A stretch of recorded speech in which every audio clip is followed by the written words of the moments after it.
The photograph trembles in Captain James Harlow's hands as he stands in what used to be a kindergarten in Aachen, Germany, March 1945. The scent of wet ash and lime dust so thick he can taste it on his tongue. This moment will haunt him for the rest of his life. James is 32 years old, a logistics officer with the 3rd Armored Division, and he spent the past 11 months coordinating supply lines through France and into the collapsing Reich. He's seen burned-out tanks and makeshift graves, but nothing prepared him for this. A blonde girl, maybe 4 years old, sitting perfectly still beneath a collapsed stairwell, her blue eyes tracking him with unsettling calm. She doesn't cry, doesn't reach for him, just watches. She's been here 3 days, the French Red Cross volunteer says in broken English. No parents, no name, won't speak. James kneels in the debris, glass crunching beneath his boots. The girl's dress is torn, caked in plaster dust. Her face is smudged but clean. Someone tried to wash her recently. He extends his hand, palm up, the way his father taught him to approach frightened horses back in Nebraska. "Hey there," he whispers. "It's okay." The girl tilts her head, studying his face. Then, without warning, she reaches out and places her small hand in his. That's when James notices it. The monogrammed handkerchief tucked into her dress pocket. Silk. Expensive. The initials are faded but legible. EB.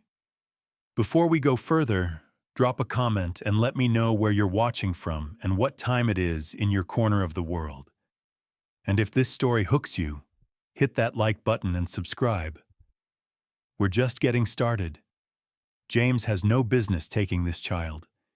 He's unmarried, living in temporary officer quarters, and the occupation authorities have strict protocols for displaced persons. But something in her silence speaks to his own. He lost his wife, Catherine, to influenza 2 years before the war, and grief carved a canyon through his chest that nothing has filled. "I can take her to the DP camp," the volunteer offers. "They'll process her there." James looks at the girl again. She's still holding his hand. "No," he says quietly. "I'll handle it." That night, in the requisitioned hotel that serves as battalion headquarters, James tries to coax a name from her. He offers chocolate from his ration kit, shows her pictures of Nebraska cornfields, hums "You Are My Sunshine" the way Catherine used to. Nothing. But when he opens his footlocker and pulls out a small wooden horse, a toy he'd carved during a quiet week in Normandy, the girl's face transforms. She takes it carefully, reverently, and for the first time since he found her, she smiles. "Anna," she whispers. One word. Her first. James feels something crack open in his chest, something dangerous and hopeful. "Okay, Anna," he says softly. "That's a good name." What James doesn't know yet, what he won't learn until it's far too late, is that Anna is not her real name. Over the next 6 weeks, as the war grinds toward its violent conclusion, James navigates the labyrinth of military bureaucracy to formalize his guardianship. He finds a sympathetic chaplain who writes letters, a JAG officer who bends rules.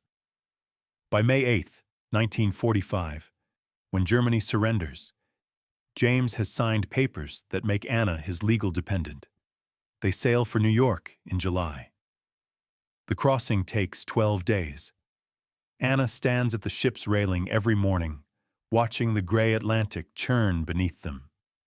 She still barely speaks, but she's started to trust James, accepts his hand without hesitation now, lets him braid her hair, falls asleep with her head on his shoulder. On the 9th day, another passenger, a Belgian woman traveling with her own daughter, stops James in the dining hall. "Your little one," she says carefully. "She's German, yes?" James tenses. "She's American now." The woman's face softens with something that might be pity. Of course, it's just, I had a friend in Brussels before the war. Her daughter looked very much like yours. She pauses, choosing words carefully. She worked for a family, a very important family. I think you're mistaken, James says, ending the conversation. But that night, as Anna sleeps in the narrow berth beside his, James pulls out the silk handkerchief again. EB. He's thought about those initials 100 times, told himself they mean nothing. Now, for the first time, a cold suspicion roots itself in his mind. What if this child isn't just an orphan of war? What if someone is looking for her? The ship cuts through dark water. In the hold below, James's duffel bag contains a single file from the Aachen Red Cross station. A file he was never supposed to take, with a notation he can't read because it's written in German.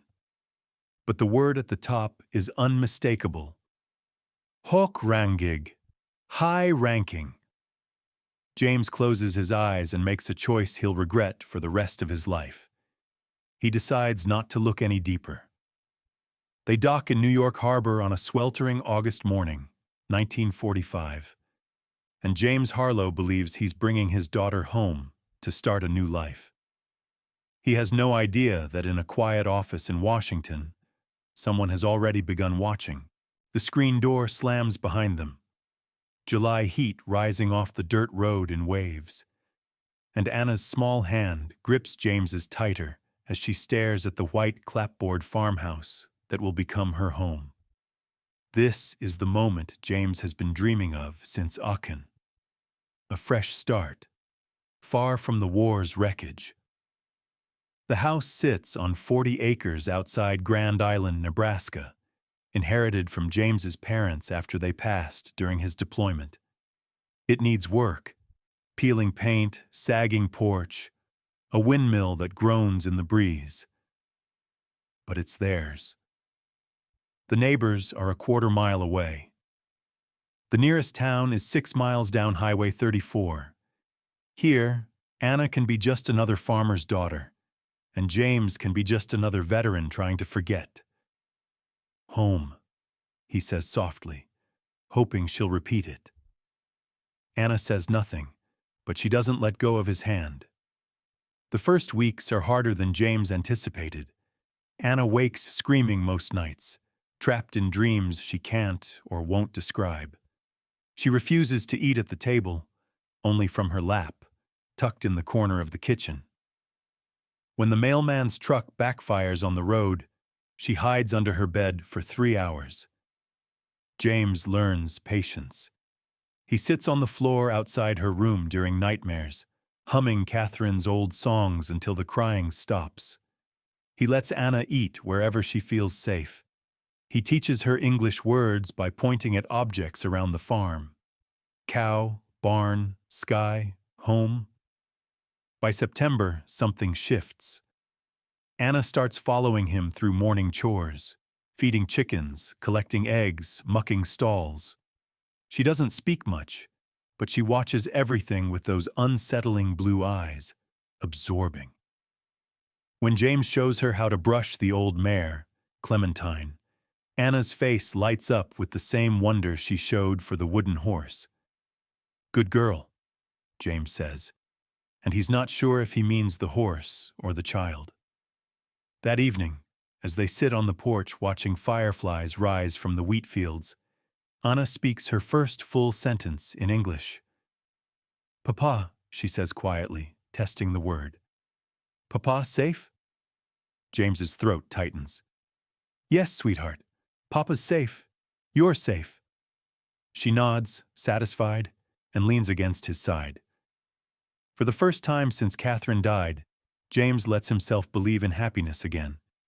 But in Washington, D.C., 1,500 miles away, a man named Martin Keswick is reviewing a file that should have been destroyed. Keswick works for a division that doesn't officially exist, an intelligence unit tasked with tracking high-value Nazi assets and ensuring certain secrets remain buried. The file on his desk contains a single photograph. A blonde girl in a refugee camp, July 1945, identified by a French informant who worked in the Reich's inner circles. The notation reads, "Possible biological connection to EB. Berchtesgaden household staff confirmed. EB Ava Braun." Keswick stares at the photo, then at the accompanying report. The girl was adopted by an American officer. Name, James Harlow. Current address, Grand Island, Nebraska. He lights a cigarette and considers his options. The war is over. The Nuremberg trials are underway. The world is trying to move forward. Digging up a child, even one with inconvenient lineage, could spark questions no one once asked. Questions about who knew what and when. Questions about protection deals and vanished personnel. But leaving her out there, growing up American, potentially discovering her origins someday? That's a different kind of risk. Keswick picks up the phone. "I need a surveillance detail," he says quietly. "Nebraska, low profile, indefinite duration." Back in Grand Island, James is teaching Anna to read. They sit at the kitchen table every evening after supper, working through a first-grade primer he borrowed from the town library. Anna is bright, frighteningly so. Within 6 weeks, she's reading complete sentences. By October, she's devouring fairy tales, her small finger tracing each word with fierce concentration. "Once upon a time," she reads aloud, "there was a princess who lived in a tower." James smiles. "That's perfect, sweetheart." Anna looks up, serious. "What happened to the princess?" "She was rescued," James says, "by someone who loved her." Anna considers this. "And then?" "And then she was safe. Forever." Something flickers across Anna's face. Doubt, maybe, or memory. But she returns to the book without comment. That night, James writes a letter to his sister in Lincoln. He hasn't told her much about Anna, just that he adopted a war orphan, that she's adjusting well, that he's grateful for the distraction from grief.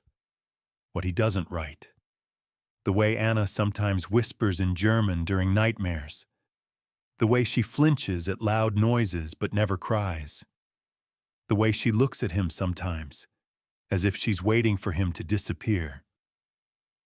What he doesn't write: the man he saw parked on the county road last week, watching the house through binoculars. James told himself it was a surveyor, a lost traveler, but the car came back 3 days later. By November, the first frost arrives, and Anna has fully bloomed into their new life. She's gained weight, grown 2 inches, learned to laugh at the antics of the barn cats. The neighbors, an elderly couple named the Hendersons, bring over a pumpkin pie for Thanksgiving and remark on what a lovely daughter James has. "She's special," Mrs. Henderson says warmly. "Those eyes, like looking into clear water." James feels pride swell in his chest. That evening, as he tucks Anna into bed, she surprises him with a question. "Papa," she says carefully, "where did I come from?" James's heart stops. They've avoided this conversation. He's not sure how to explain Aachen, the rubble, the war, without frightening her. "You came from Germany," he says gently. "But that doesn't matter now. You're home." Anna's brow furrows. "Germany is bad?" "No, sweetheart. Germany is just a place. People are good or bad, not places." She seems to accept this, but her next question cuts deeper. "Did I have another papa? Before?" James doesn't know how to answer. The truth is, he doesn't know. The file he took from Aachen sits buried in his desk drawer, still unread. "I don't know," he admits. "But I'm your papa now, and I'm never letting you go." Anna smiles, the first real, unguarded smile he's seen, and wraps her thin arms around his neck. Promise? She whispers. Promise. It's a promise James means with every fiber of his being. It's also a promise he won't be able to keep. Because the next morning, when James drives into town for supplies, he finds a telegram waiting at the post office. It's addressed to him, no return address, and the message is brief. Your daughter's safety depends on discretion. Tell no one about her origins. Expect contact soon. James's hands shake as he reads it again. Someone knows, someone is watching. And somewhere in Washington, Martin Keswick is boarding a train to Nebraska, ready to make James an offer he can't refuse. The knock comes on a Tuesday evening in December. 3 sharp raps that cut through the sound of Anna humming in the kitchen. And James knows before he opens the door that everything is about to change. This is the recognition twist that will shatter their fragile peace. Martin Keswick stands on the porch in a wool overcoat and fedora, briefcase in hand, looking like every government man James encountered during the war. Polite smile, dead eyes, power barely concealed beneath civility. Snow has begun to fall, dusting Keswick's shoulders like ash. Captain Harlow, Keswick says, extending a hand. I apologize for the unannounced visit. May I come in? James doesn't move. Who are you? A friend. Keswick's smile doesn't reach his eyes. Someone who wants to ensure you and your daughter remain safe. The way he emphasizes your daughter makes James's blood run cold. He glances back toward the kitchen, where Anna is setting the table, oblivious. Then he steps outside, pulling the door closed behind him. Say what you came to say, James says quietly. Then leave. Keswick sets his briefcase on the porch railing, opens it with practiced efficiency, and removes a file. Inside are photographs James recognizes immediately. Anna in the Aachen rubble. Anna on the ship to New York. Anna in the Grand Island schoolyard last week, playing with other children. You've been watching us, James says, his voice tight with rage. Protecting you, Keswick corrects. There's a difference. He pulls out another photograph, this one older, grainier.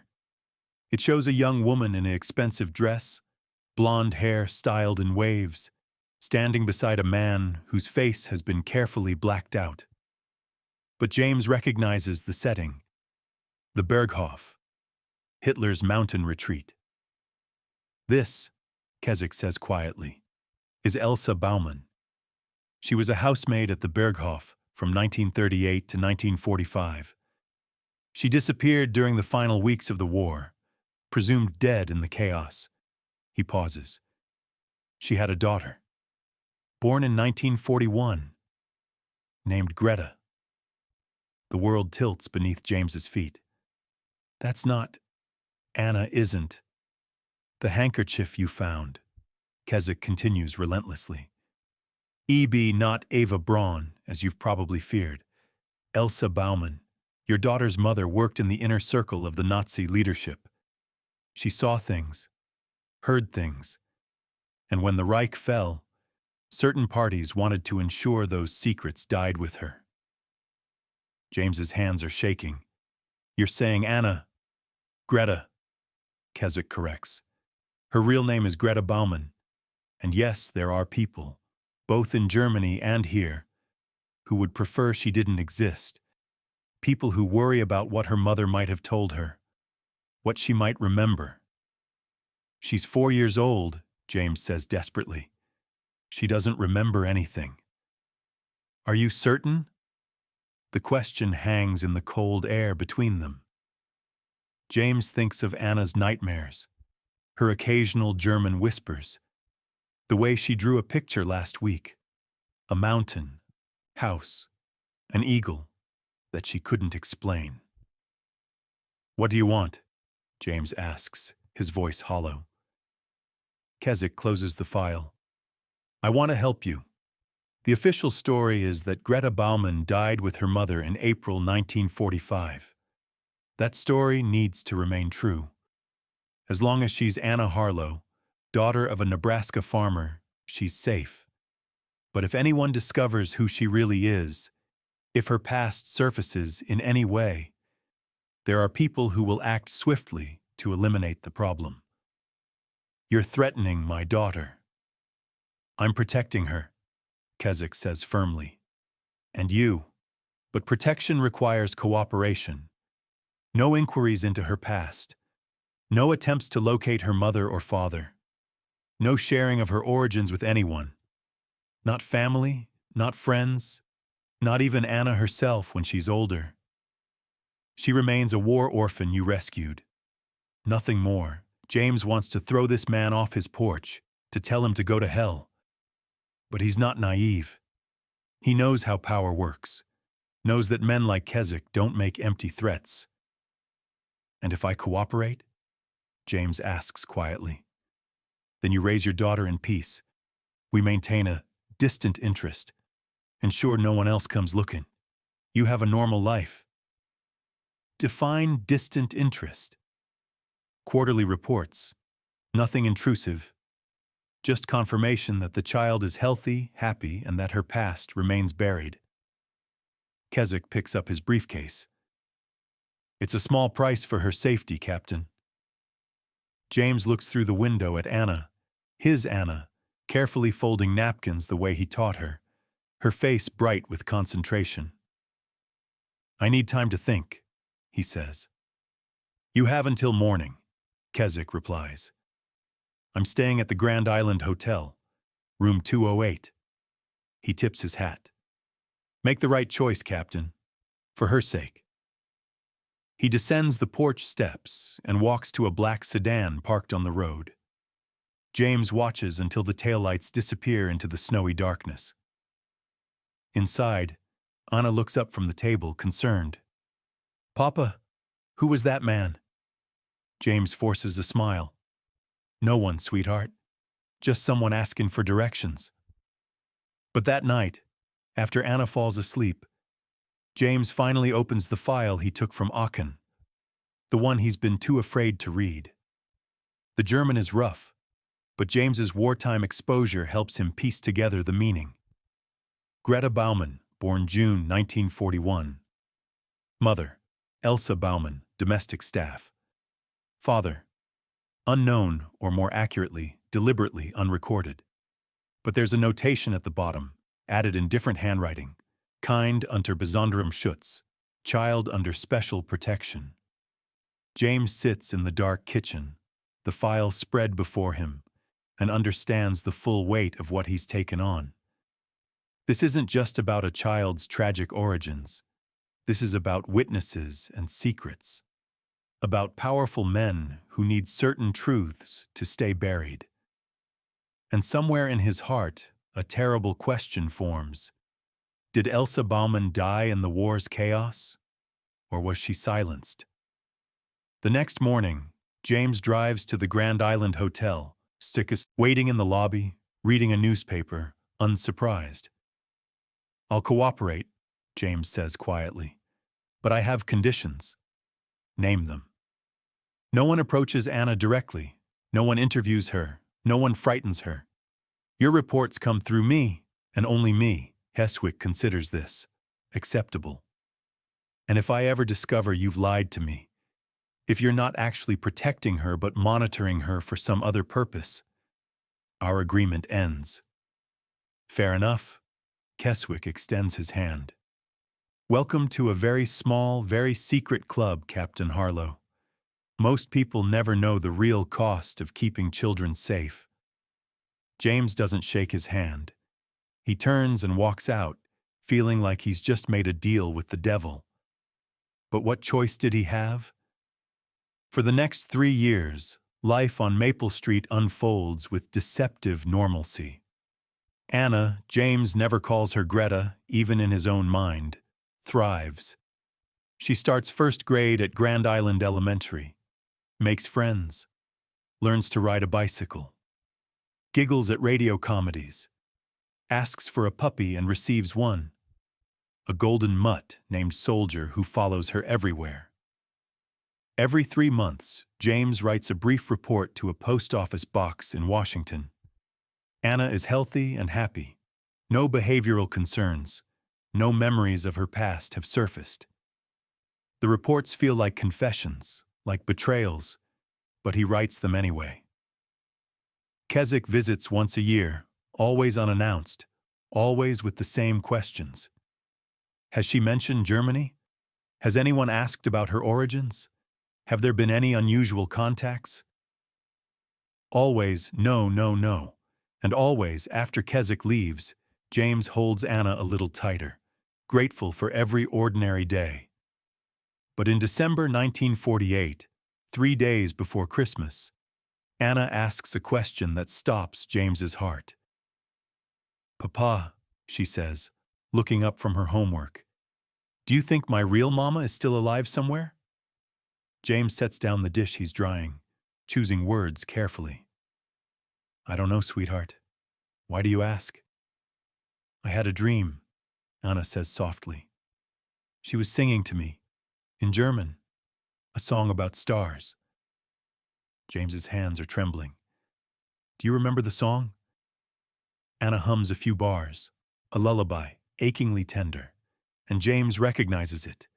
He heard German soldiers singing it during the war in quiet moments. A folk song, universal, meaningless. Except Anna couldn't have learned it from him. "That's beautiful," he says carefully. "But dreams are just dreams, sweetheart. They don't mean anything." Anna nods, but her expression is distant, thoughtful. That night, James writes an unscheduled report to Keswick. She's starting to remember. The response arrives by telegram 3 days later. "Stand by. May need to implement contingency protocols." James doesn't know what that means, but he's about to find out. Because on a frozen January night in 1949, while James is in town picking up medicine for Anna's fever, a car pulls into the driveway. 2 men in dark coats approach the house. And when James returns 40 minutes later, the front door is standing open, snow drifting into the empty hallway. Anna is gone. James's scream cuts through the January night, raw and animal, as he tears through the empty house calling Anna's name until his voice breaks. This is the moment every parent fears, the world without their child. The kitchen table is still set with Anna's half-finished homework. Her coat hangs on its hook. Soldier whines frantically at the back door, pawing at the wood. But Anna, his Anna, is simply gone, as if she never existed. James stumbles to the phone, hands shaking so violently he can barely dial. The sheriff's office. Then Keswick's emergency number, the one he was told to use only in crisis. Sheriff Tom Brennan arrives first, 20 minutes later, his cruiser kicking up snow as it skids to a stop. He's known James since they were boys, hunted deer together, stood beside him at Catherine's funeral. "How long?" Brennan asks, already scanning the house with a lawman's eye.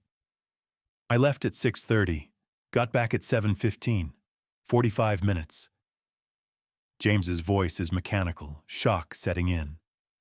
The door was open. She's just gone.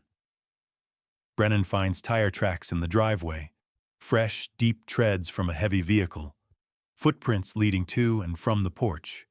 2 sets, both male, based on size and stride. No signs of struggle inside the house. "This was planned," Brennan says grimly. "Professional. They knew exactly when you'd be gone." James feels bile rise in his throat because he knows, God help him, he knows who's responsible. "I need to make a call," he says. "James, what aren't you telling me?"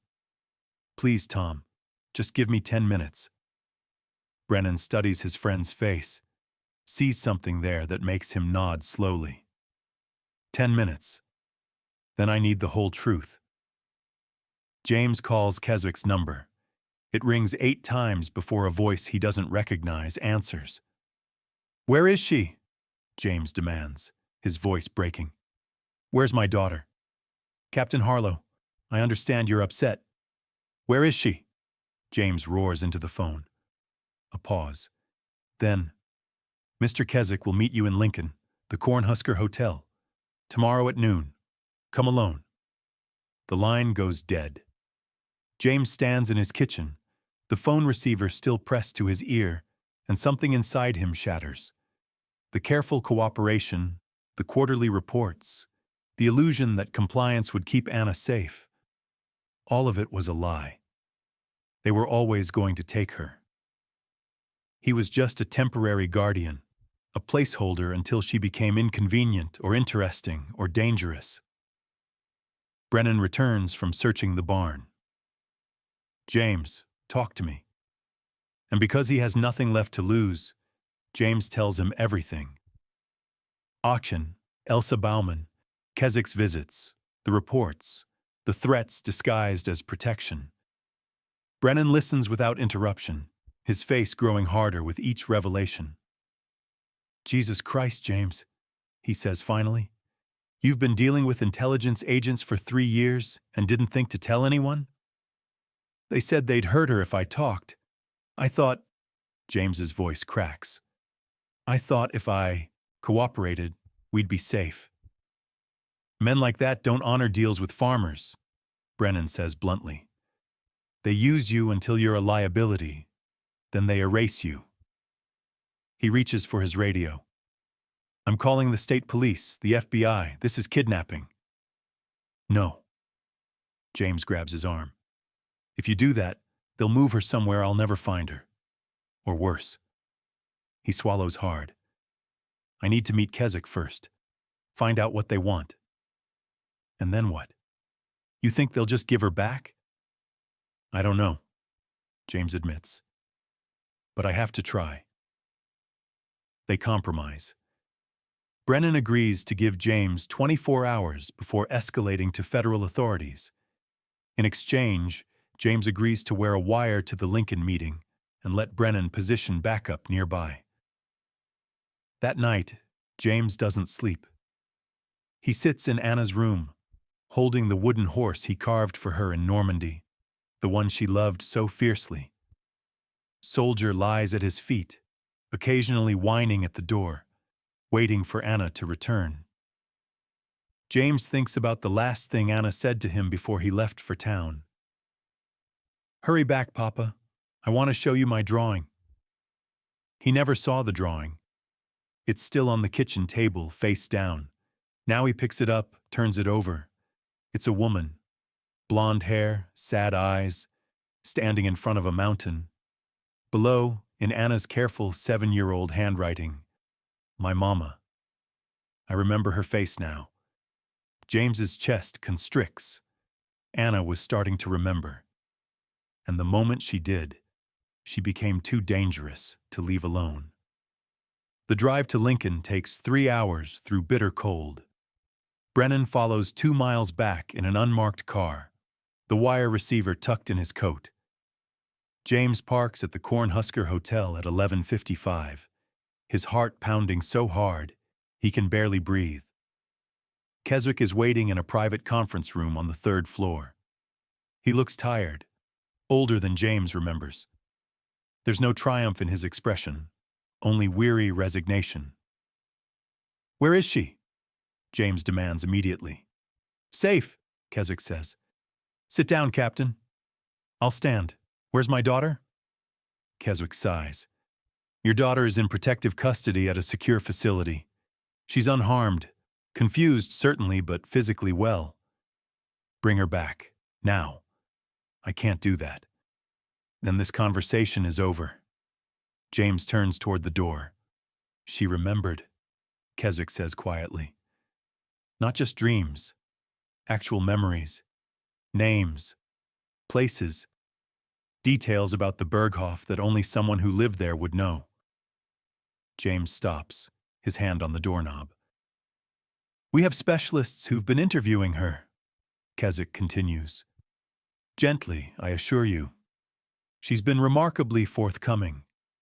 She remembers her mother, remembers a man her mother called the Führer's companion, remembers conversations about escape plans and hiding places, and she remembers...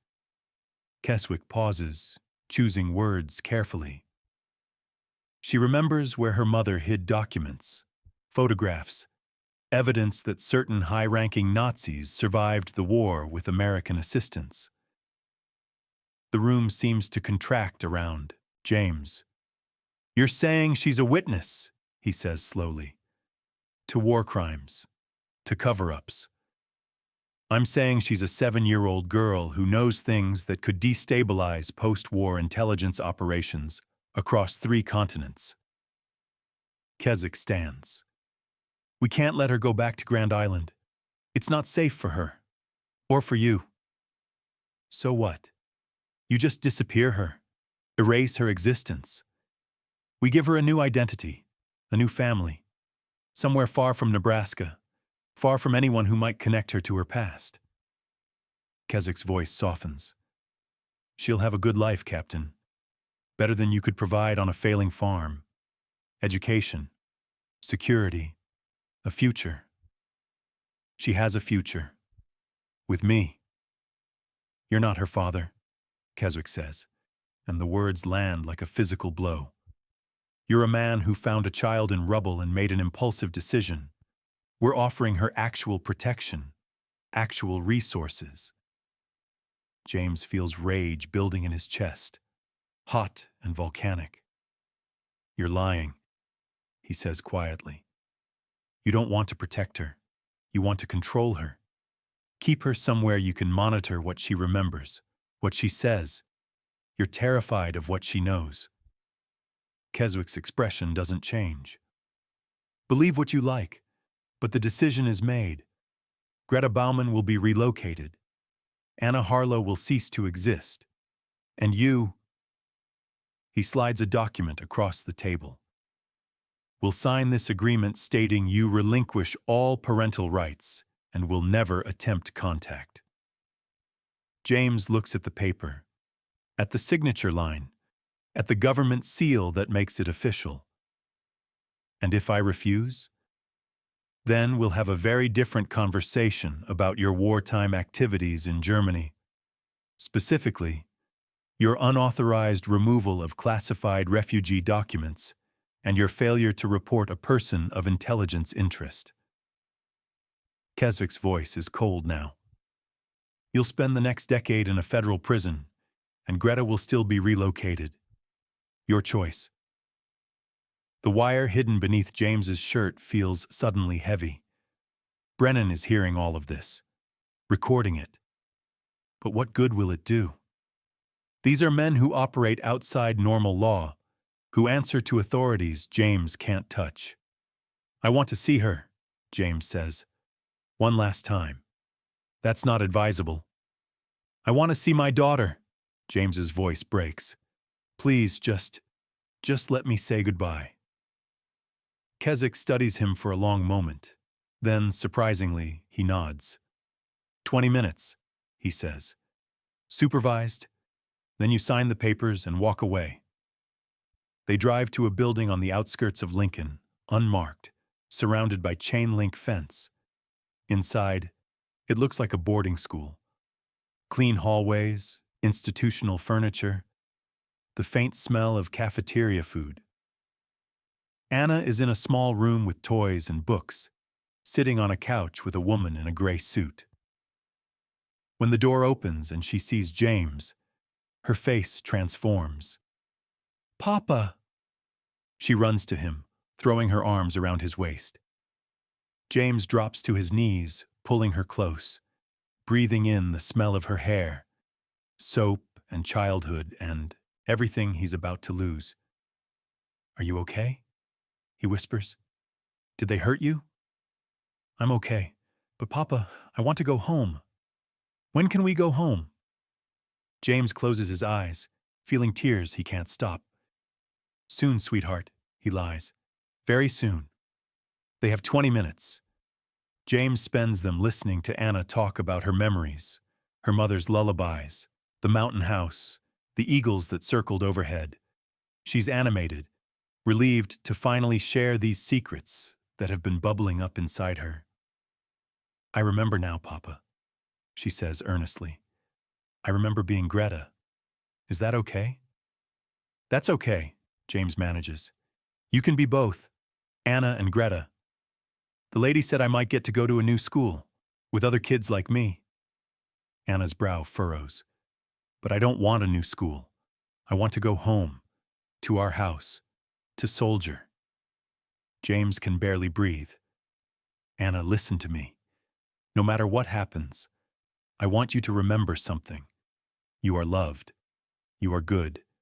And nothing about where you came from changes who you are. Understand?" Anna nods, confused by his intensity. "I love you," James whispers. "Always." "I love you too, Papa." The woman in the gray suit stands. "Time's up." James holds Anna for 10 more seconds. Then, with every ounce of strength he possesses, he lets go. Anna's face crumples as she realizes what's happening. Papa, wait!" But James is already walking toward the door, tears streaming down his face, unable to look back because if he does, he'll break completely. Behind him, Anna's screams echo through the hallway. Papa, don't leave me!" James signs the papers in Kezich's office with a shaking hand. Then he walks out of the building, climbs into his truck, and drives. He makes it 15 miles before he has to pull over and vomit in a ditch. Sheriff Brennan finds him there an hour later, and without a word, holds his friend while he sobs. The recording from the wire will go nowhere. The authorities Brennan contacts will find no record of any facility in Lincoln, no evidence of Anna's abduction. It will be as if she was never there. And James Harlow will spend the next 40 years trying to find his daughter, searching for a ghost that the government insists never existed. The years swallow James whole. 1950 bleeds into 60, then 70, and the house on Maple Street becomes a monument to absence. This is what grief looks like when it has nowhere to go. James doesn't remarry, doesn't date, doesn't replace Anna's bedroom furniture or pack away her clothes. Every night, he sets 2 places at the dinner table out of habit, then stares at the empty chair until the food goes cold. Soldier lives another 8 years, spending most of them lying in Anna's doorway, waiting. When the dog finally dies in 1957, James buries him beneath the oak tree where Anna used to play and doesn't get another. Sheriff Brennan tries to help. For the first 5 years, he makes calls, files reports, contacts every federal agency that will listen, but the responses are always the same. No record of any child by that name.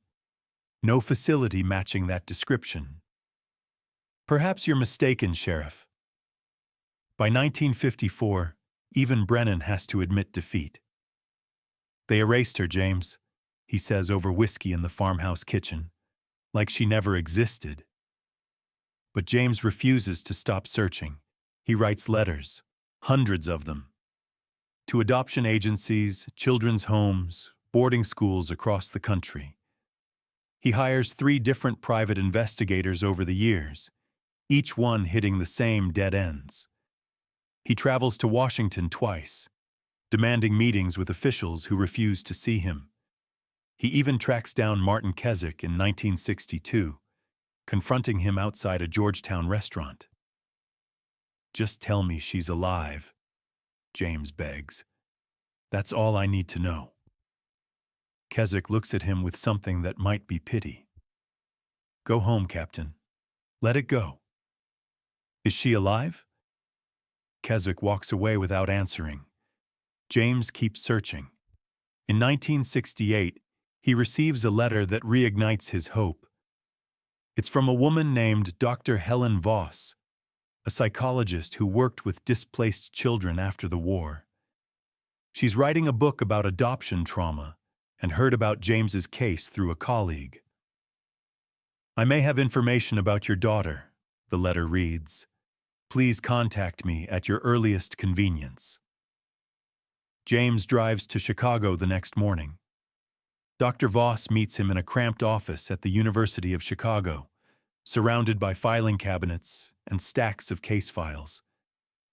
She's in her 60s, gray hair pulled back severely, eyes sharp with intelligence. Captain Harlow, she says, shaking his hand. Thank you for coming. I'll be direct. I think I encountered your daughter in 1953. James's heart stops. Where? Is she? I was consulting at a private institution in upstate New York, a school for gifted children, though gifted was often code for children with difficult backgrounds we're trying to reshape. Dr. Voss opens a file. There was a girl there, blonde, blue eyes, approximately 11 years old. She'd been placed under a false name, Margaret Keller, but she told me her real name was Anna Harlow. James can barely breathe. What else did she say? She said her father was a farmer in Nebraska, that men in dark suits took her away one night and told her she could never go home, that she drew pictures of a white farmhouse and a golden dog. Dr. Voss's voice softens. She asked me to help her find you. Did you? I tried. But within a week of our conversation, Margaret was transferred. No explanation, no forwarding information. When I pressed the administration, I was told she'd been moved to a more appropriate facility. I was also told, very clearly, that further inquiries would end my consulting contract. James closes his eyes. So she was alive, as of 1953. Yes, and determined to remember you, despite everything they'd done to make her forget. Dr. Voss slides a piece of paper across the desk. It's a drawing, childish but detailed, showing a man and a girl standing in front of a farmhouse. In the corner, in careful handwriting, Papa and me. Anna Harlow, age 11. James's hands shake as he holds it. She left this in my office, Dr. Voss says quietly. I've kept it all these years, hoping I might find you. James looks up, tears streaming down his face. Thank you. Thank you for this. I'm sorry I couldn't do more. You gave me something I haven't had in 19 years, James says. Proof that she remembered, that she didn't forget me. He carries that drawing back to Nebraska, has it framed, hangs it above the fireplace. It becomes his North Star, evidence that Anna is out there, somewhere, still holding on to their connection despite every effort to sever it. But the trail goes cold again after that. The 1970s arrive with no new leads. James is 62 now, his body failing from years of farm work and grief. The ranch barely sustains itself. Neighbors whisper about the haunted man on Maple Street who talks to ghosts and spends his savings chasing shadows.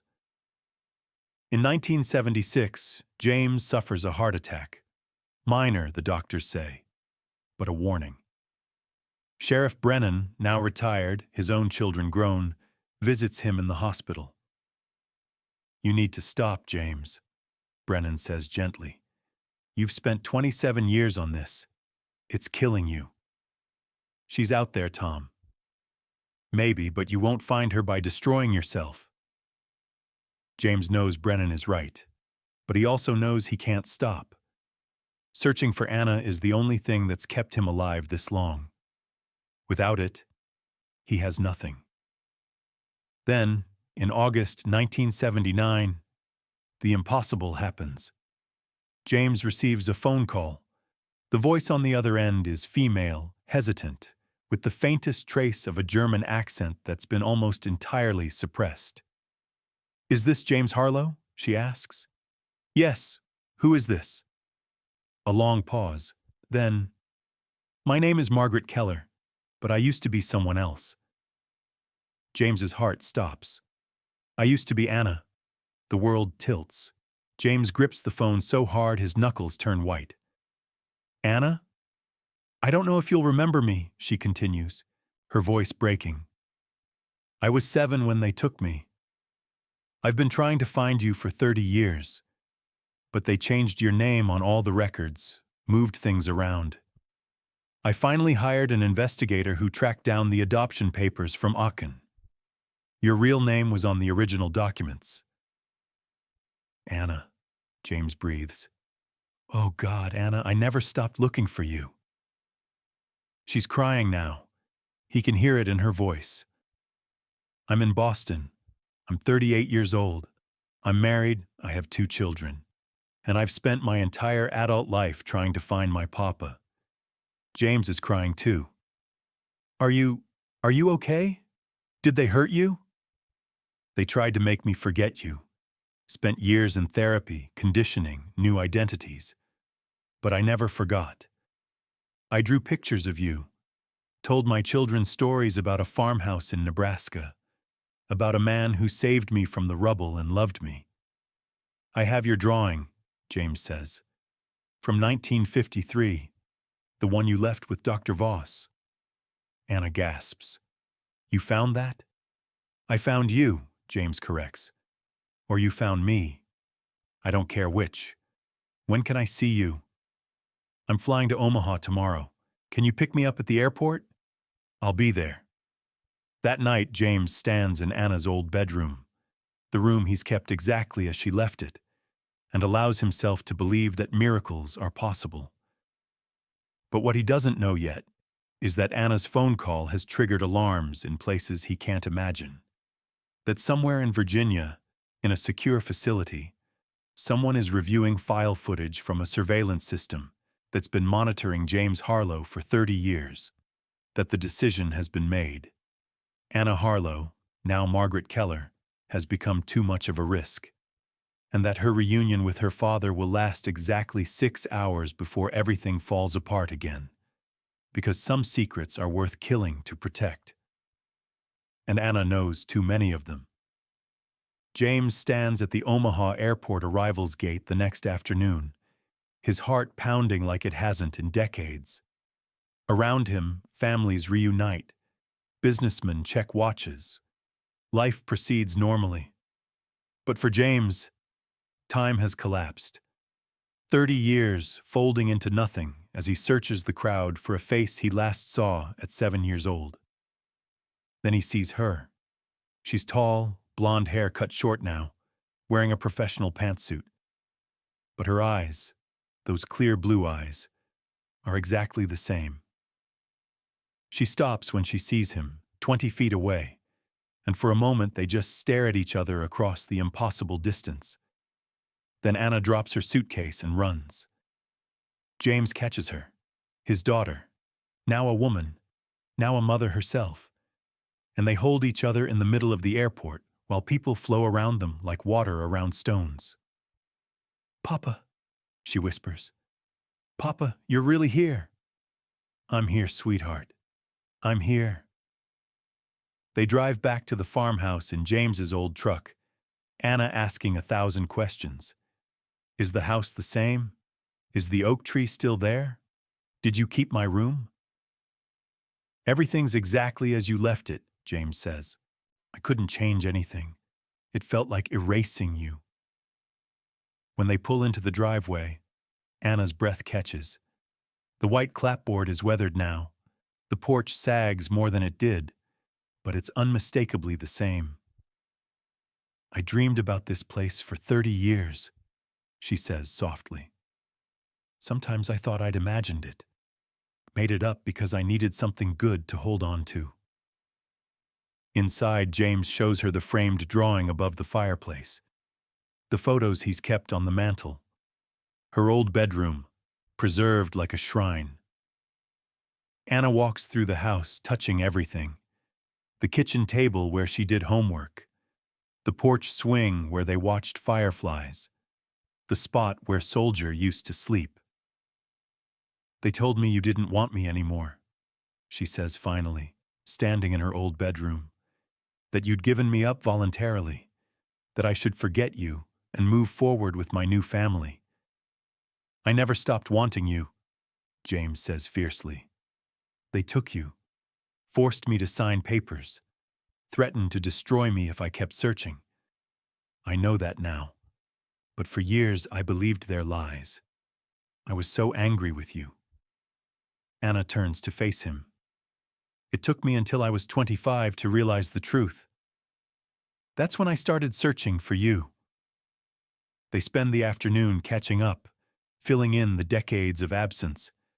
Anna tells him about the boarding schools, the foster families, the eventual placement with a Boston family named Keller, who adopted her at 14. About meeting her husband, Richard, a lawyer who knows everything about her past. About her 2 children, James's grandchildren, who she's told stories about their grandfather in Nebraska. I want you to meet them, she says. I want you to be part of their lives. James feels something bloom in his chest that he thought had died 30 years ago. Hope. But as the sun sets and they sit on the porch, Anna's expression grows troubled. Papa, there's something I need to tell you. Something dangerous. James tenses. What is it? I remember things. Things from before you found me. Things they didn't want me to remember. Anna's voice drops. My mother, Elsa, she didn't just work at the Berghof. She was a courier. She carried messages, documents, secrets. And in the final weeks of the war, she was given something to hide. Something that proves certain Nazis escaped with American help. Anna, I know where it is, Papa, she told me. Made me memorize it before she sent me away. I was only 4, but I remembered. Anna looks at him intently. There's a safe deposit box in Zurich. Number and bank name coded into a lullaby she taught me. Inside are documents, photographs, names, proof of a conspiracy that goes all the way to the highest levels of Allied intelligence. James feels cold dread settling in his stomach. That's why they took you, he realizes. Not just to silence you, to find out what you knew. I never told them. Even as a child, I knew I couldn't. It was the last thing my mother asked of me, keep the secret until I was old enough to decide what to do with it. Anna's jaw sets with determination. I'm 48 now. I've decided. I'm going to expose everything. Anna, no. These people, they've already taken 30 years from us. They'll kill you if you threaten them.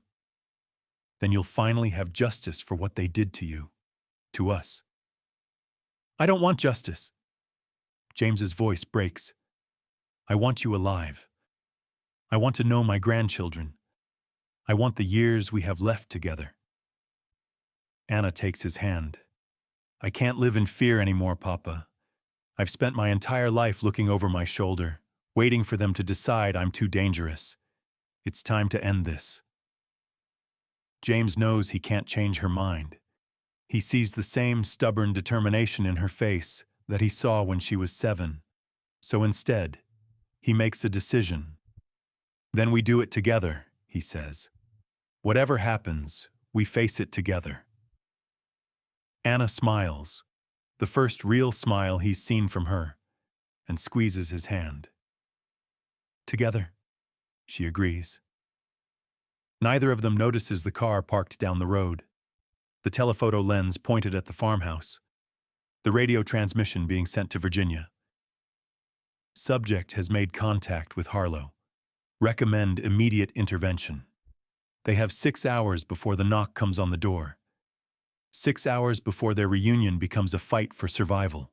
The knock comes at 2 a.m. Not sharp like Kezich's visit 30 years ago, but heavy, authoritative, final. And James knows instantly that this time they're not here to negotiate. This is the moment when running ends and fighting begins. James is already awake, sitting in the dark kitchen with his father's old hunting rifle across his lap. He'd seen the surveillance car at dusk, watched the shift change at midnight. He's 71 years old. His hands aren't as steady as they used to be, but he spent 3 years in the war and he hasn't forgotten how to read danger. "Anna," he calls softly up the stairs. "They're here." She appears in the doorway in seconds, fully dressed. She hasn't slept either. The knock comes again, more insistent. Then a voice. "Mr. Harlow, this is Agent Dawson with the Department of Homeland Security. We need to speak with you and Mrs. Keller. Open the door, please." "Homeland Security," Anna whispers. "They're not even pretending anymore." James moves to the window, peers through the curtain. 3 vehicles. At least 8 men, all armed. 2 positioning themselves around the back of the house. This isn't an interview. It's a raid. "Is there another way out?" Anna asks. "Root cellar. Leads to a tunnel my grandfather dug during Prohibition. Comes up in the old barn. Then we run." "Anna, they'll catch us. We're surrounded. But not trapped." Anna's voice is steady, calm in a way that reminds James she spent 30 years being hunted. "Papa, I didn't come here without a plan. I have copies of everything. The Zurich information, the evidence, all of it. Sent to 3 different journalists with instructions to publish if anything happens to me. That won't stop them from killing us. No, but it'll make our deaths mean something." The front door explodes inward. Battering ram. Not even the courtesy of a warrant. And men in tactical gear flood the hallway. James and Anna are already moving down the cellar stairs, Anna pulling the hidden latch that opens the tunnel entrance. "Go!" James shouts, pushing her forward. He fires 1 shot over the agents' heads, not to hit, just to slow them, then follows Anna into the darkness. The tunnel is narrow, dirt-walled, shored up with rotting timber. James hasn't been down here in 40 years. Roots dangle from the ceiling. The air smells of earth and decay. Behind them, flashlight beams cut through the darkness and shouting echoes. They emerge in the barn 60 seconds later, gasping. James's truck is parked outside, keys already in the ignition from this afternoon. They're running for it when the first shot cracks through the night air. The bullet punches through the barn wall 6 inches from Anna's head. "They're shooting at us," she gasps, disbelieving. "On American soil, they're actually—" "Get in the truck!" James throws himself behind the wheel, guns the engine. Dirt sprays as they fishtail out of the barn lot and onto the county road. Behind them, vehicles ignite, headlights blazing. The chase is on. James drives like he's 25 again, taking turns at speeds that make the old truck's frame groan. He knows these roads intimately. Every curve, every shortcut, every place where the pavement gives way to gravel. But the vehicles behind them are newer, faster, and there are more of them. "Where are we going?"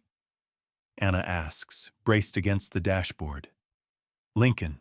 Sheriff Brennan's house. He'll know what to do." "Papa, it's been 30 years. He might not even—" "He'll help. Tom always helps." They make it 12 miles before a roadblock appears ahead. 2 police cruisers parked nose to nose, blocking the highway. But these aren't local cops. The men manning the barricade are federal agents. James doesn't slow down. He cranks the wheel hard right, taking them off-road into a cornfield, the truck bouncing violently over furrows. Dried stalks explode against the windshield. Behind them, the pursuit vehicles follow, but the field is muddy from recent rain, and one of them immediately bogs down. "That won't stop them for long," Anna says. "Doesn't have to. Just has to get us to the main highway." They crash back onto pavement 3 miles later, merging into sparse, pre-dawn traffic. James floors it, weaving between a semi and a station wagon. For a moment, they're hidden in the flow of vehicles. "What's the plan once we reach Brennan?" Anna asks. He has connections, media contacts from his years in law enforcement. If we can get your evidence to him, he can release it publicly, force the story into the open. And then either we're safe because too many people know, or... James doesn't finish the sentence. They both know the alternative. The rest of the drive to Lincoln is a nightmare of adrenaline and near misses. Twice more they spot surveillance vehicles. Once they have to abandon the truck in a grocery store parking lot and steal, James hates himself for it, a sedan with keys left in the ignition. They reach Brennan's house at 4:45 in the morning. It's a modest ranch home in a quiet suburb. James pounds on the door, glancing over his shoulder at the empty street. Every shadow looks like a threat now. Tom Brennan opens the door in his bathrobe, older now, 83, hair completely white, but his eyes are still sharp. He takes one look at James and Anna and immediately ushers them inside. "Jesus, James, what's happened?" "They came for us, Tom. Federal agents, tactical teams. They're trying to kill Anna." "Slow down. Tell me everything." Anna does. In the safety of Brennan's living room, she explains everything: her mother's role, the hidden documents, the conspiracy she's threatening to expose. Brennan listens without interruption, his face growing grimmer with each revelation. "This is bigger than I thought," he says finally. "These aren't just rogue agents. This is institutional. If what you're saying is true, this conspiracy has been protected for 35 years by multiple administrations. Which is why we need your help," James says. "You still have media contacts?" "I do. But getting them to publish something this explosive without corroboration will be difficult."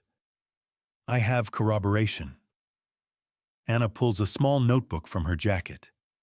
Account numbers, names, dates, everything needed to verify the Zurich documents. And I've already sent encrypted copies to 3 journalists. All they need is confirmation that I'm legitimate, that this isn't a hoax. Brennan studies her face. "You're prepared to die for this?" "I'm prepared to stop running." He nods slowly. "Okay, I'll make calls. But we need to move fast. If they tracked you here..." The front window explodes inward. Glass sprays across the room as tear gas canisters bounce across the floor, hissing white smoke. Brennan reacts instantly, years of training overriding his age, pulling them toward the back of the house. "Basement!" he shouts. "Gun safe in the corner. Code is 3927. They stumble downstairs as more windows shatter above. James can hear boots on the porch, voices coordinating entry points. They're not even pretending this is legal anymore. This is an execution. In the basement, Brennan opens his gun safe, distributes weapons with the practiced efficiency of a man who's prepared for this scenario. Kitchen door leads to the garage. There's a car there, keys in the visor. Get to the Omaha World Herald building. Ask for Sandra Martinez. She's an investigative journalist. She'll listen. "What about you?" James asks. "I'm 83 years old, James. I've had a good run. But you two, you have a story to tell. So tell it." "Tom, go." Brennan chambers around. "I'll hold them as long as I can." There's no time to argue. James and Anna run for the garage as gunfire erupts behind them. Brennan making good on his promise, buying them seconds they can't waste. They take Brennan's car, a practical sedan with a full tank. Behind them, the sound of sustained gunfire lasts another 2 minutes. Then silence. James knows what that silence means. "He saved us," Anna says quietly. tears streaming down her face. Again, James adds, just like he's been trying to save us for 30 years. They drive toward Omaha in the gathering dawn, two people who've spent their lives running, finally heading toward the light instead of away from it. The Omaha World Herald building rises like a fortress in the morning light, all concrete and glass. James parks in the visitor lot, and they walk in through the front door like ordinary citizens, not fugitives fleeing a government assassination attempt. The receptionist eyes them warily. They look rough, disheveled, wild-eyed. "We need to see Sandra Martinez," Anna says.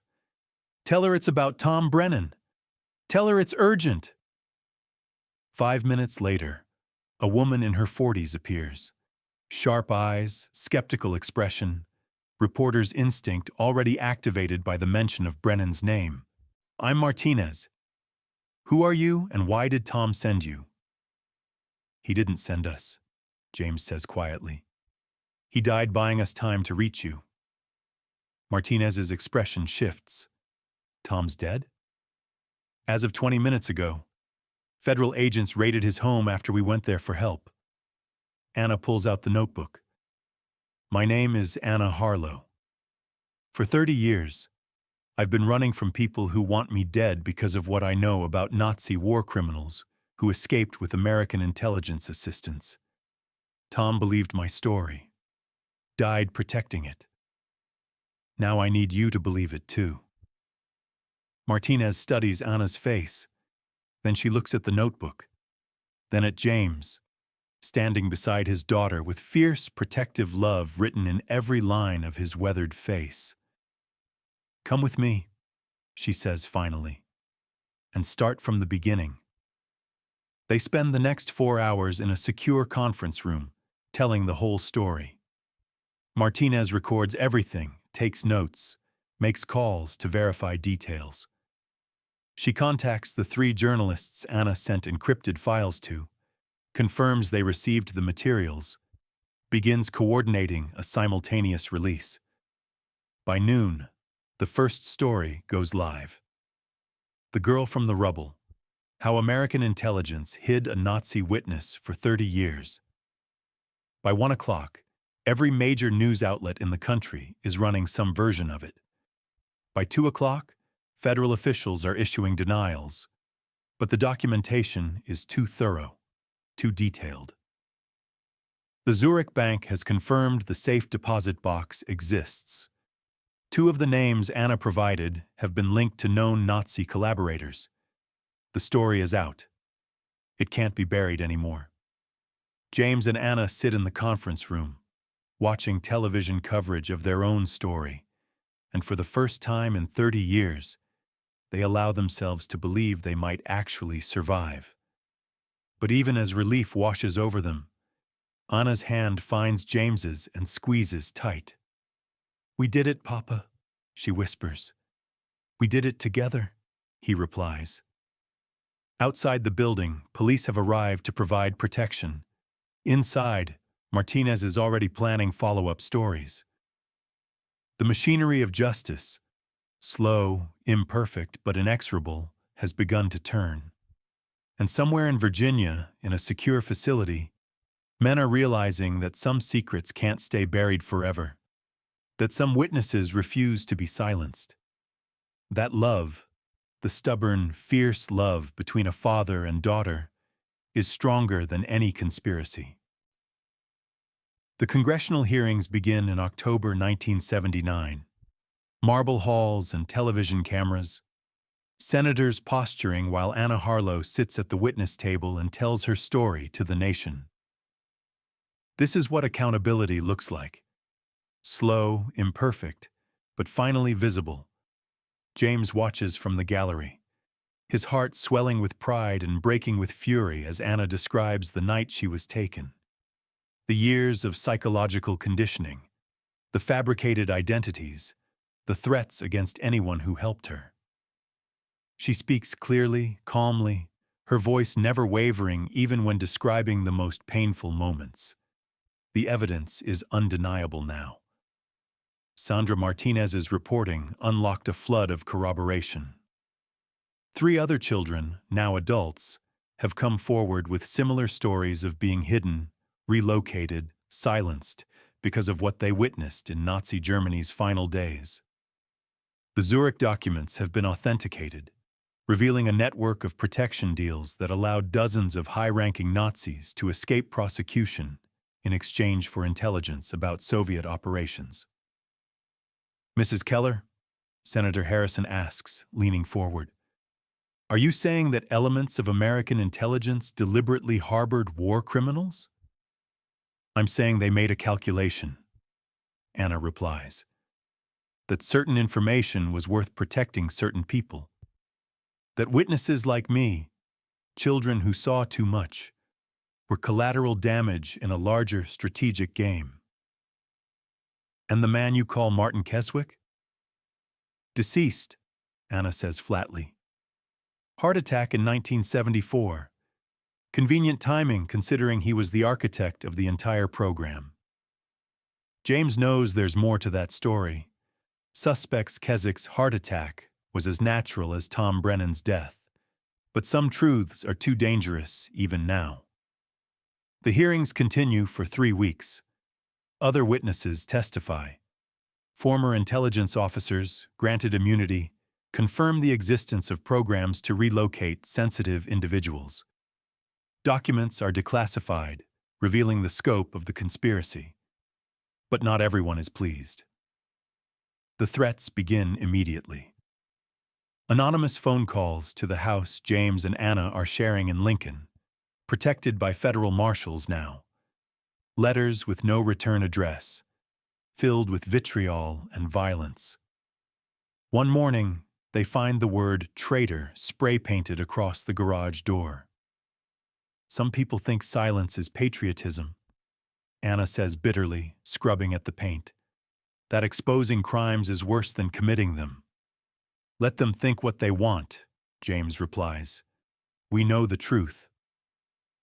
But the toll is visible. Anna's husband, Richard, has filed for divorce, unable to handle the media scrutiny, the death threats, the reality of who his wife really is. Her children are being harassed at school.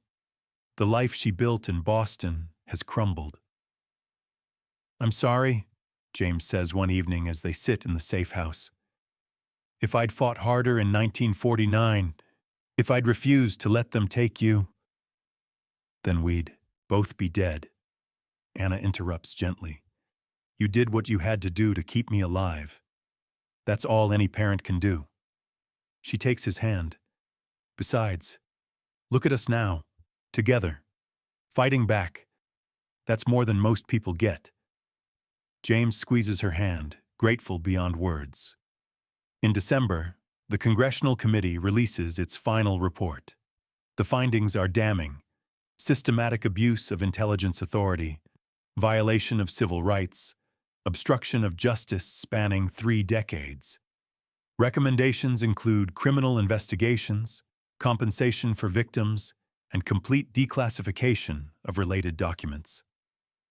But as James reads the report, he knows the real criminals will never face justice.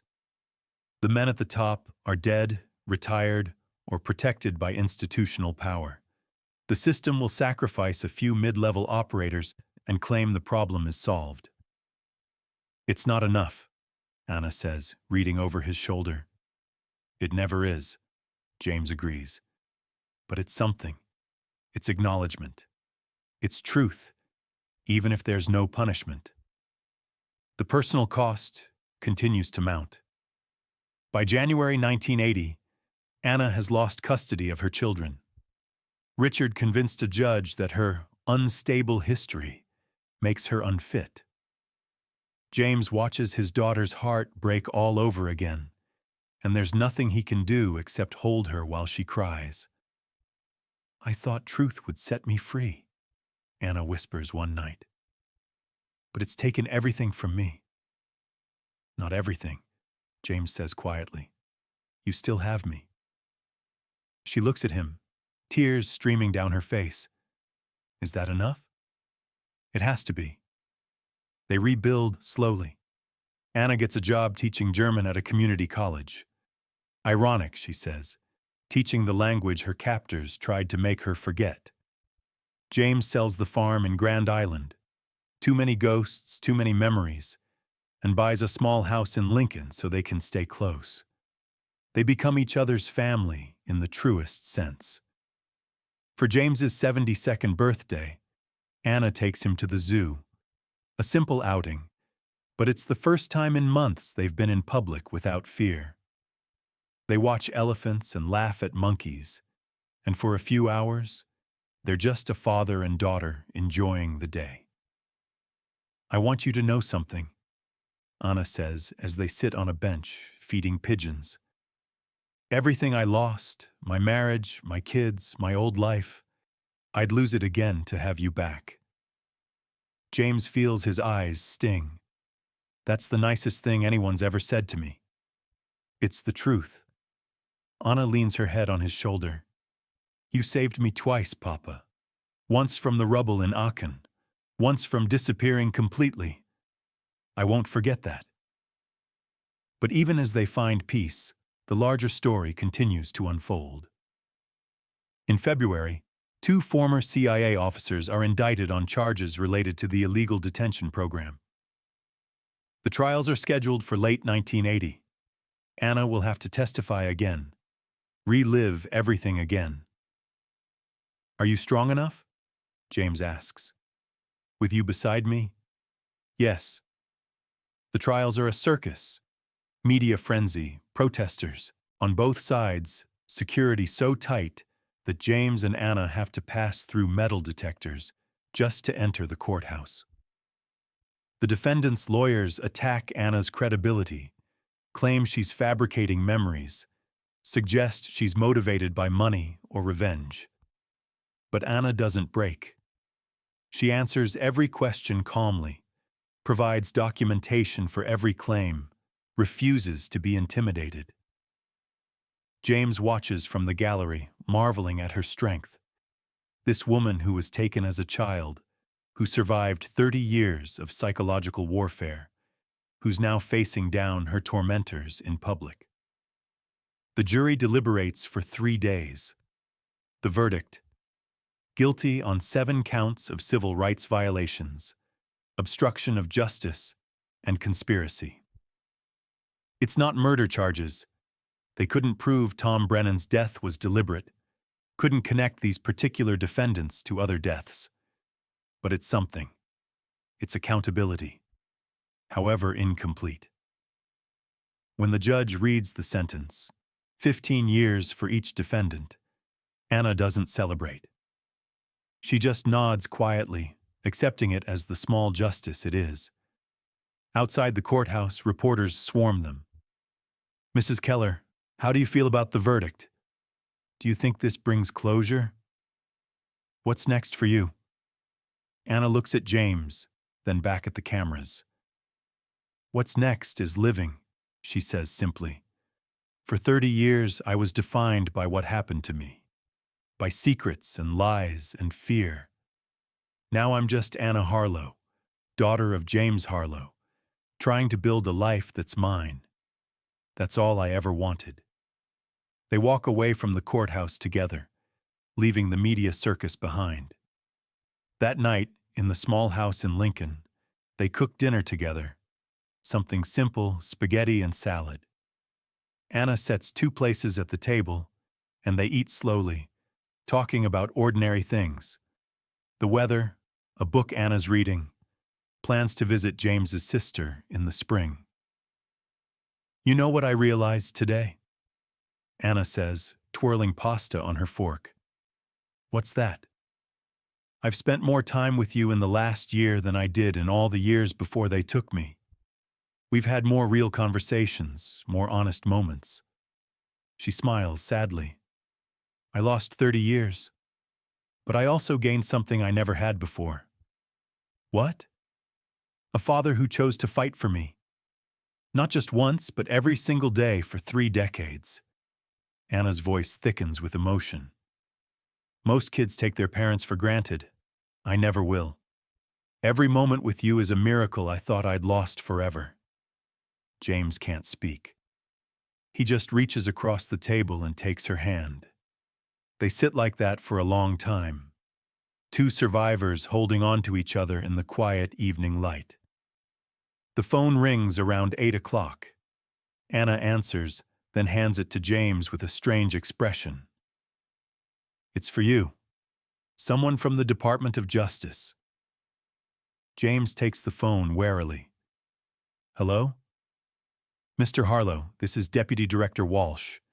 I'm calling to inform you that the Attorney General has approved a compensation package for you and your daughter, $2.5 million, to be divided equally in recognition of the violations you both endured.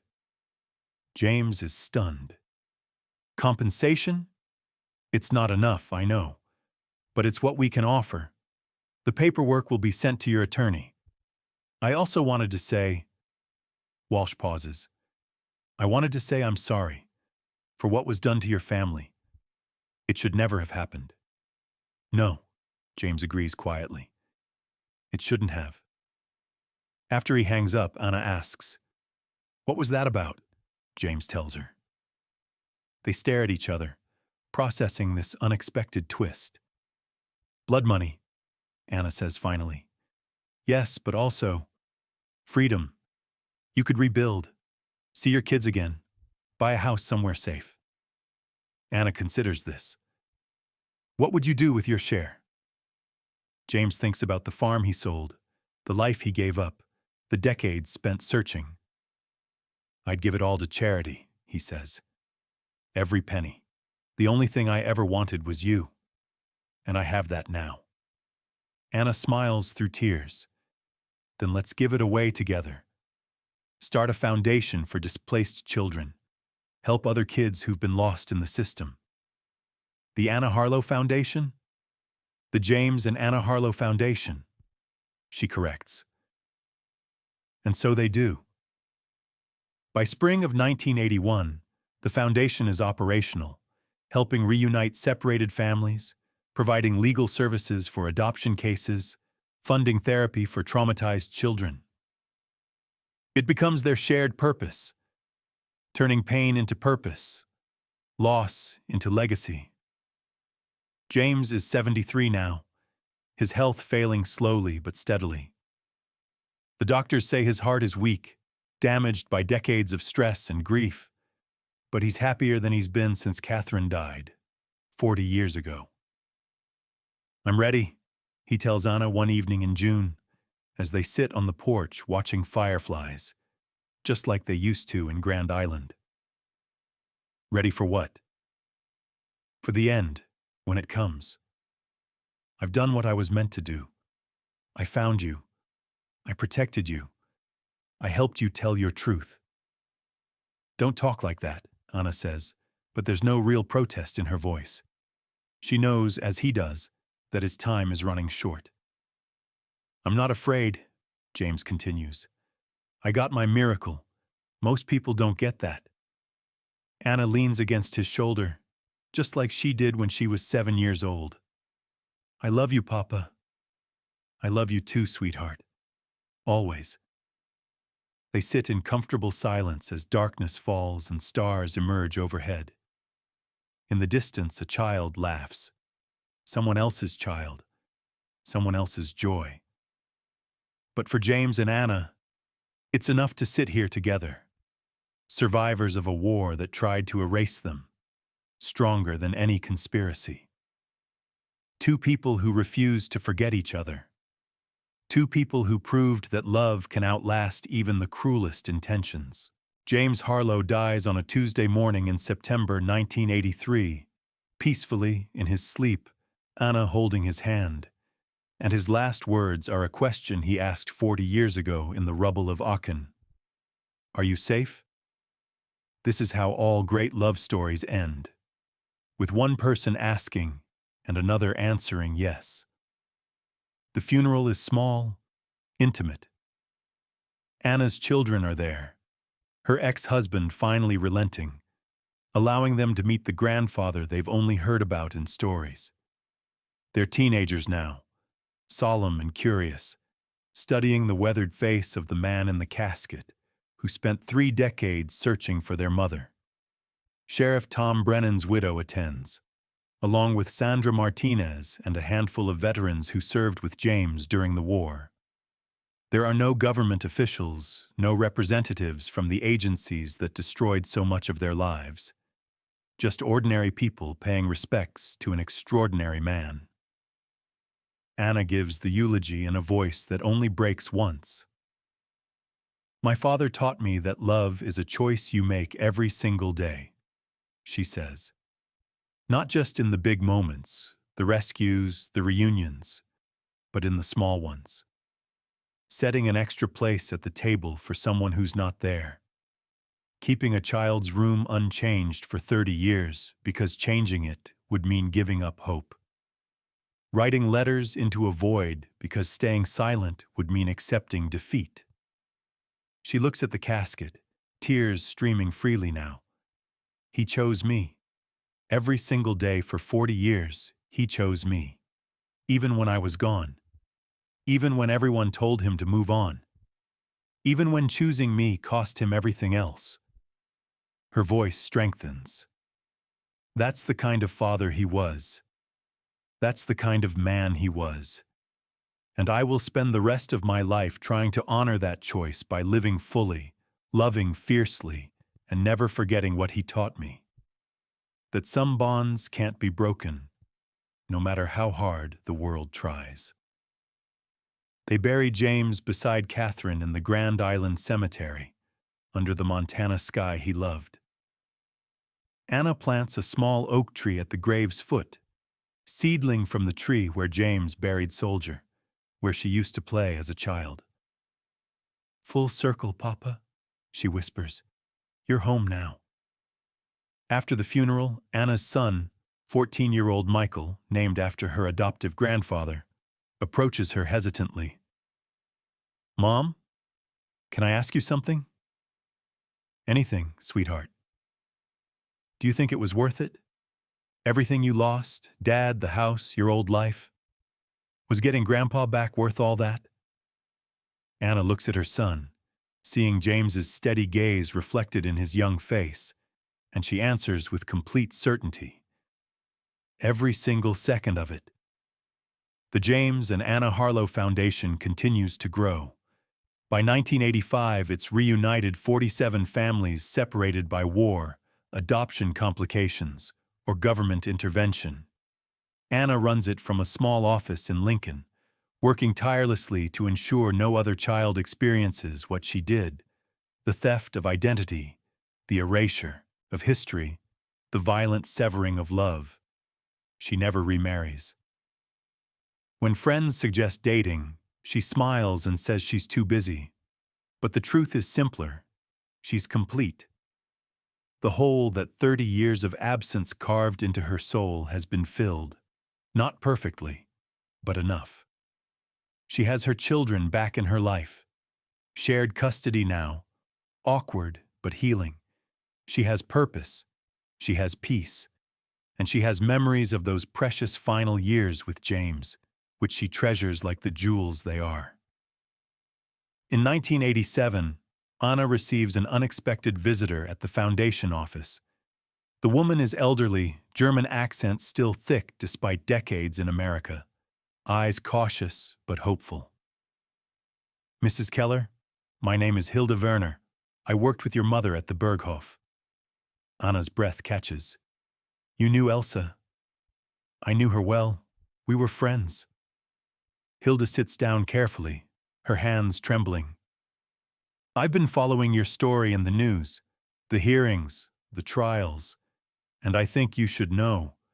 Your mother didn't die in 1945. The world tilts beneath Anna's feet. "What?"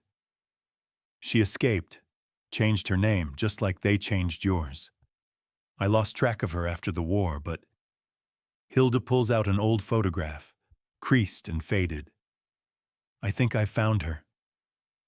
The photograph shows a woman in her 60s, gray hair, kind eyes.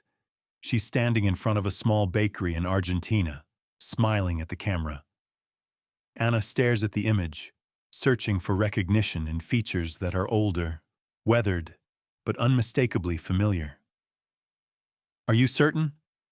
No, Hilda admits. But the timing is right. The age is right. And look. She points to the woman's hand. That ring. Your mother wore one just like it. Her grandmother's ring, she said. Anna feels her heart pounding.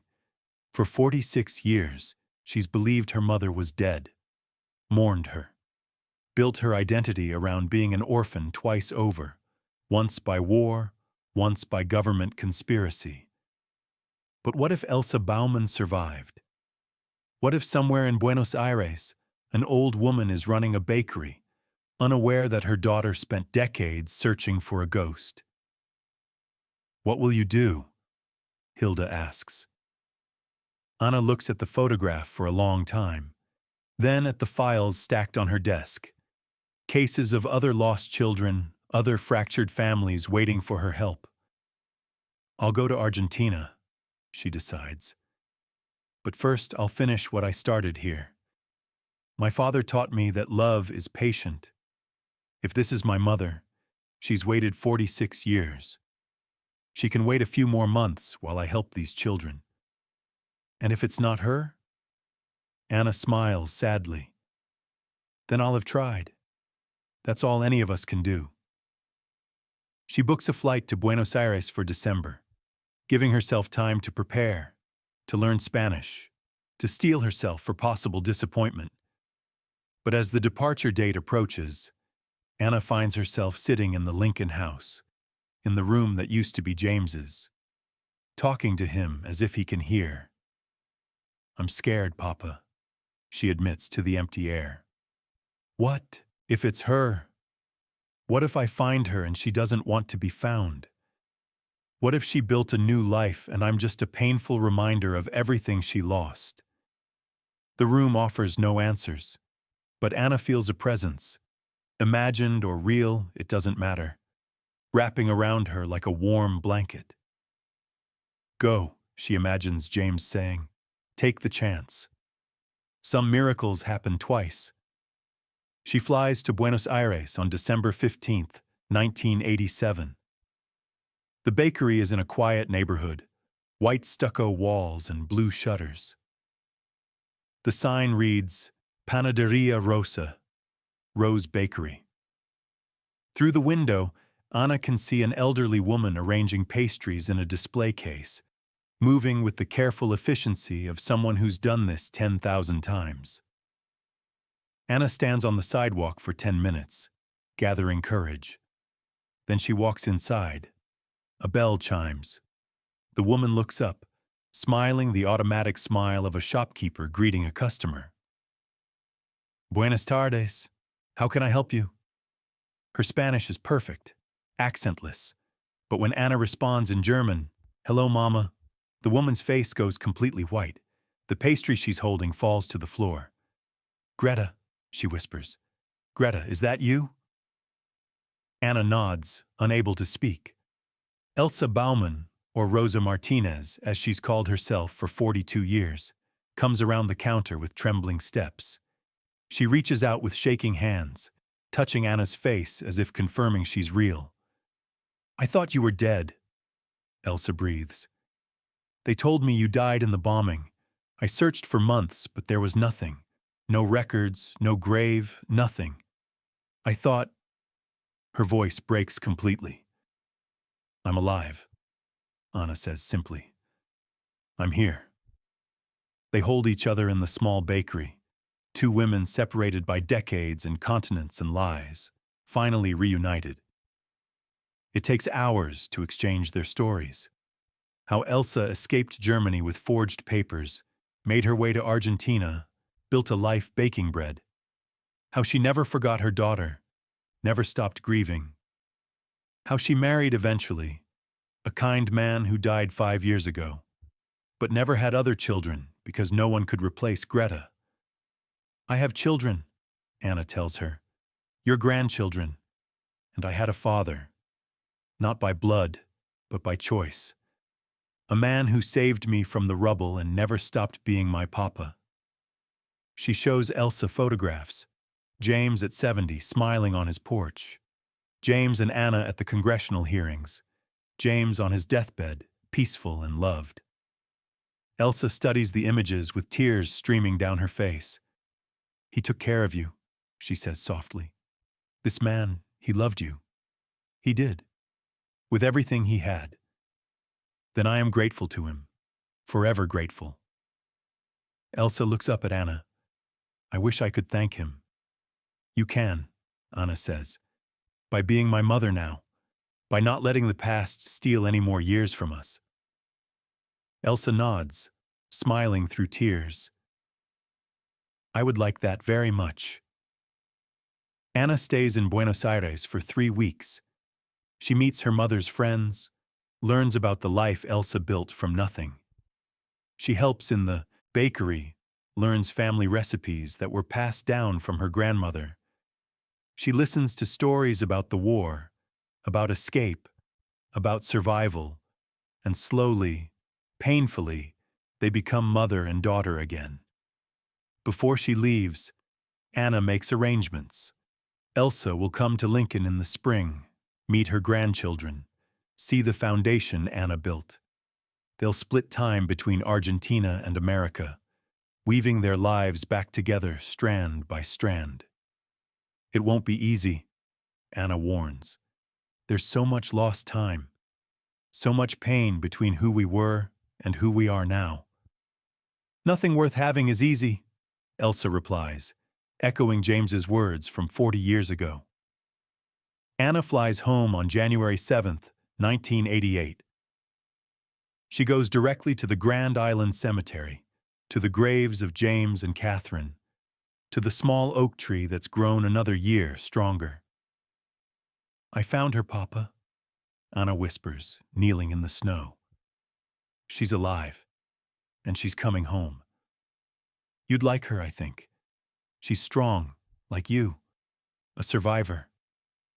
The wind rustles through bare branches, carrying the scent of winter wheat from distant fields. Anna sits there for a long time, feeling James's presence in the cold air, in the Montana landscape he loved, in the beating of her own heart that never stopped hoping for miracles.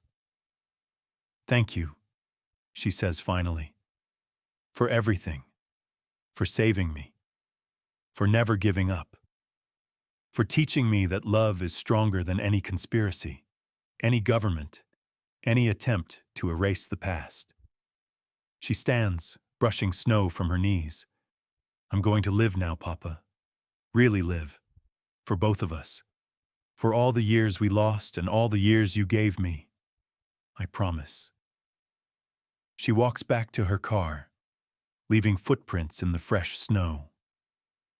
Behind her, the oak tree stands sentinel over the graves of James and Catherine Harlow, ordinary people who lived extraordinary love, who proved that choosing each other every single day is the bravest thing any of us can do. To this day, some say there are still classified documents about the Anna Harlow case locked in government vaults, files that would reveal just how many other children were erased and how many are still searching for the parents who never stopped looking. If this story moved you, leave a comment telling us about the unbreakable bonds in your own life, the people who choose you every single day, and subscribe for more stories of survival, love, and the truth that refuses to stay buried.